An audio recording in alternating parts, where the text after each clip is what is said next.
नमस्कार, आप देख रहे हैं अल्लाह बोल प्राइम और मैं हूं अतुल तिवारी और आज मैं मौजूद हूं उत्तर प्रदेश के प्रतापगढ़ जिले में, जहां प्रतापगढ़ पहले अपने रियासत और सियासत के लिए जाना जाता था, रजवाड़ों के लिए जाना जाता था।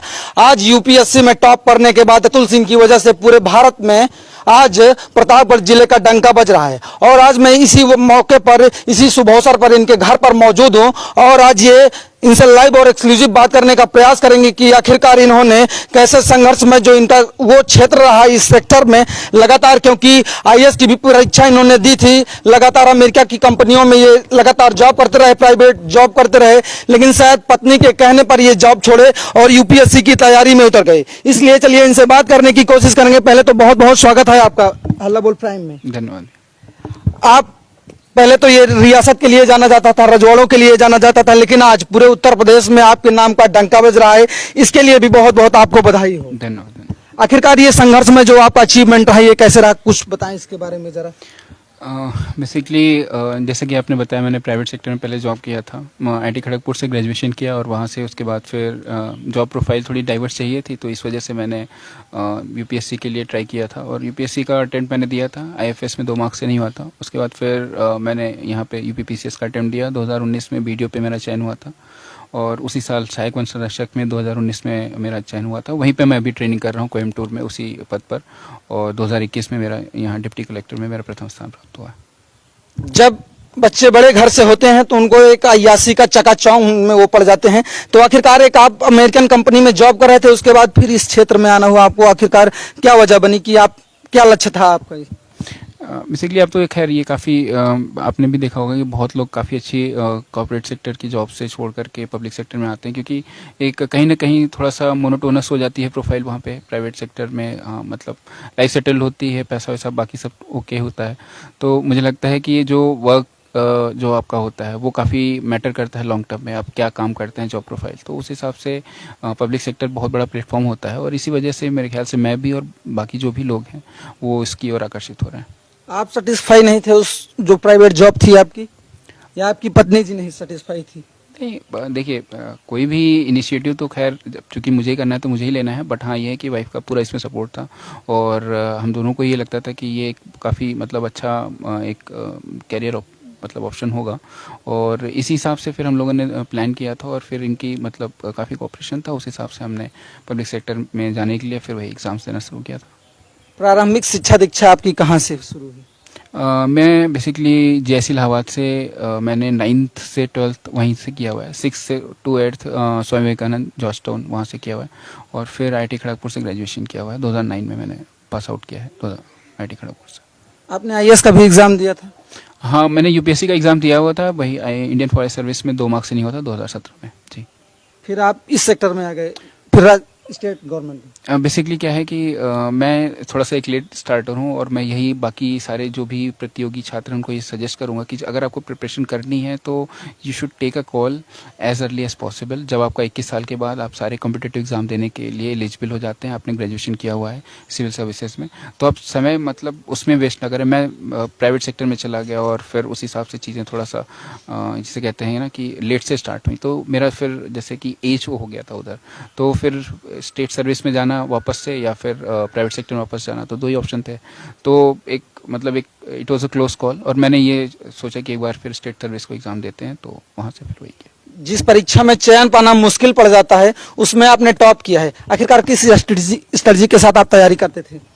बेसिकली देखिए कोई भी कॉम्पिटिटिव एग्जाम होता है उसमें कंटेंट की कमी ज़्यादातर नहीं मिलती है, क्योंकि जो एग्ज़ाम पॉपुलर होता है और मीडिया की हाइप में होता है, जहाँ पे पावर होती है या ऐसी कोई भी अच्छी पोस्ट होती है, तो वहाँ पे आपको कंटेंट की कमी जनरली नहीं मिलती है ऑन एन एवरेज। कहीं कहीं ऐसे सब्जेक्ट्स होंगे जहाँ पे होगा, तो ये समस्या नहीं होती। समस्या यहाँ पे होती है कि उन ढेर सारे कंटेंट के बीच में से जो मिनिमम कंटेंट ले करके और बहुत ही इफिशिएंटली पढ़ करके कैसे आप कम समय में बाहर आ सकते हैं उससे, इस पूरे प्रोसेस से। तो इसके करने के लिए बहुत ज़्यादा ज़रूरी है कि जो भी आपका सिलेबस है, पिछले साल के क्वेश्चन पेपर है, उसको देख करके आपको अपनी स्ट्रैटेजी बनानी पड़ेगी, किस पर्टिकुलर टॉपिक पे कितना ध्यान देना है, किस टॉपिक से क्वेश्चन ज़्यादा आते हैं, उस पे आपके ऑलरेडी नोट्स अगर हैं, तो ये सारी स्ट्रैटेजी करके आप मिनिमाइज कर सकते हैं एफर्ट को और अपने जो भी आउटपुट है उसको मैक्सिमाइज कर सकते हैं। 1-2 अटेम्प्ट एग्जाम देने के बाद अगर बच्चे सफल नहीं होते हैं, सक्सेस नहीं होते हैं, तो वो हताश हो जाते हैं, उनके लिए क्या कहना चाहेंगे कि आखिरकार वो क्या स्ट्रेटजी अपनाएं? देखिए पहली चीज़ तो ये है कि इंडिया जो है एक नॉलेज पावर एक बन रहा है। तो एक ये है कि लोगों में नॉलेज और जो इंटेलिजेंस है बहुत ही ज़्यादा है। लोग बहुत ज़्यादा टाइम इसमें देते हैं। कहीं कहीं एक डिबेटेबल हो सकता है कि शायद जो है आपको मतलब एम्प्लॉयमेंट में इमीडिएटली चले जाना चाहिए, लेकिन मुझे ये लगता है कि पर्सनली जो भी आप इनपुट इसमें डालते हैं, आप फेल हो रहे हैं ठीक है, लेकिन as a person you are growing, तो आप उस चीज़ को नज़रअंदाज ना करें और एक अपना एक टाइम लिमिट तो सेट कर लें कि हाँ ठीक है, इसमें अगर मेरा होता है तो ठीक है, नहीं होता है तो ठीक है। एक बैकअप ऑप्शन आप बना सकते हैं ताकि एक अननेसेसरी का फेयर हट जाए, ठीक है। तो उसके बाद अगर आप करेंगे और अगर फेलियर होता भी है तो ये बहुत ज़्यादा इंपॉर्टेंट है कि आप एनालाइज करेंगे क्यों गलती हुई। जैसे अब मेरे साथ ये था कि हाँ मुझे लगता है कि मेरा प्रीलिम्स में फैक्चुअल थोड़ा सा वीक है, मुझे ऐसा लगता है, तो मैंने टेस्ट सीरीज ज़्यादा थोड़ा सा लगा ली थी, तो उससे क्या था कि मेरी एक्यूरेसी बढ़ गई थी। मेरा मेंस में मुझे लगता है कि ठीक है, तो वहाँ पे फिर मेरा कंफर्ट जोन है। तो आपका जो कंफर्ट जोन है, जो नहीं है, उस हिसाब से आप प्लान करिए। तैयारी के क्षेत्र में ज्यादातर बच्चे जो हैं उनकी फाइनेंशियल कंडीशन अच्छी नहीं होती है, क्या उनको प्राइवेट जॉब के लिए थोड़ा सा पार्ट टाइम जॉब करना चाहिए तैयारी के समय कि नहीं करना चाहिए, क्या राय है?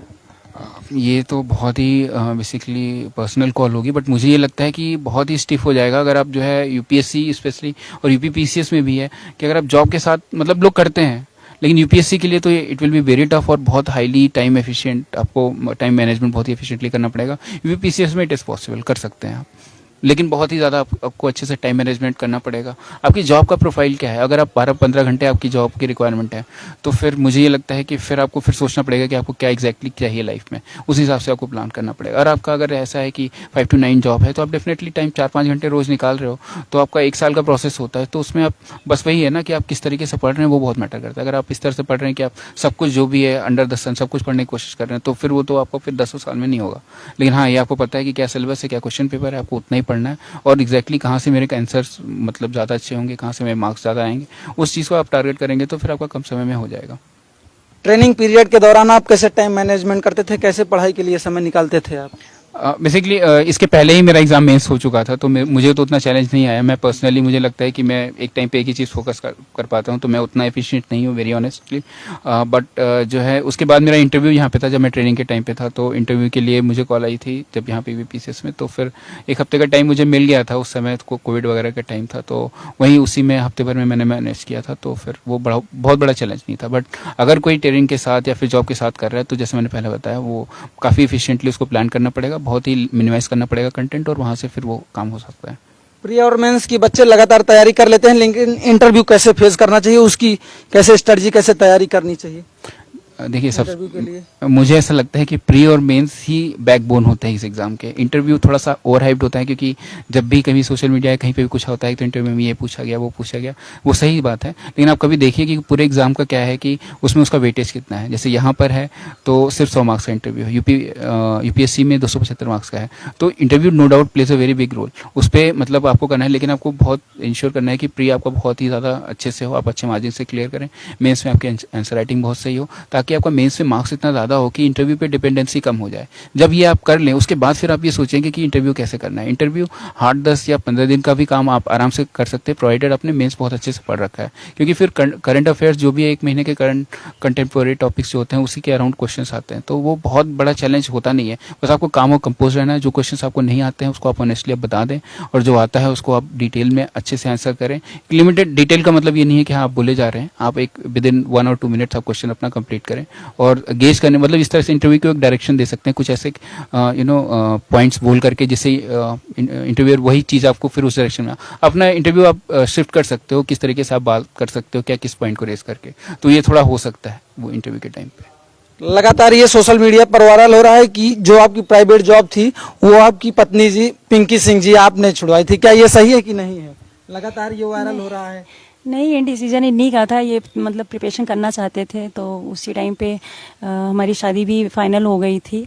लेकिन ये मेरे से मतलब हमारी शादी हुई नहीं थी, फिर बाद में तो शादी के बाद फिर 1-2 महीना ऐसे जॉब किए, फिर बोले कि मैं जॉब छोड़ना चाहता हूँ। तो फिर मेरी मम्मी बोली हाँ ठीक है छोड़ दीजिए, अपना आप तैयारी करना चाहते हैं।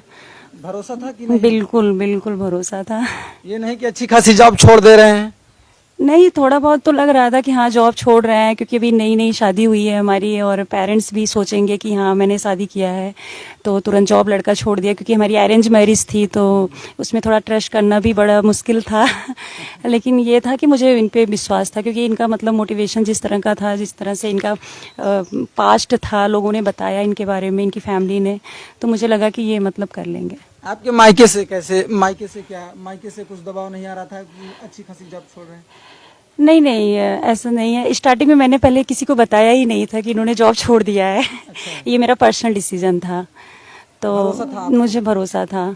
तो मैंने फिर शादी के कुछ टाइम पे इन्होंने जब जॉब छोड़ दिया, फिर काफ़ी टाइम बीत गया तो थोड़ा थोड़ा घर में लोगों को डाउट होने लगा कि शायद जॉब नहीं कर रहे हैं, तो मैंने फिर बता दिया। फिर पापा लोग भी, मम्मी, सब लोग ने सपोर्ट किया कि चलो कोई नहीं है, अच्छे से तैयारी करने दो।